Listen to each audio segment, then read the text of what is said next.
Hello বন্ধুরা, তো এই যে দেখতে পাচ্ছ এটাই হচ্ছে আমাদের মালদার আম। এটা দেখো, এটা হচ্ছে বাতাসা, এর নাম হচ্ছে বাতাসা আম।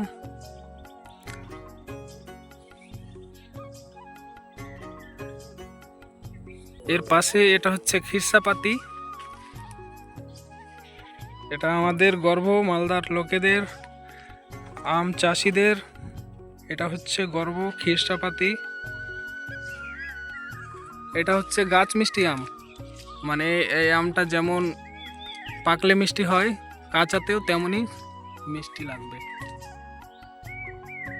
বন্ধুরা, এই আমগুলো আর বেশি দিন থাকবে না, প্রায় কুড়ি থেকে 25 দিন আর থাকবে, তারপরে আম ভাঙা শুরু হয়ে যাবে। তো যদি কেউ আম নিতে চাও তাহলে কমেন্টে হোয়াটসঅ্যাপ নম্বর দেওয়া থাকবে, প্লাস ডিসক্রিপশানে, ভিডিও ডিসক্রিপশানে থাকবে।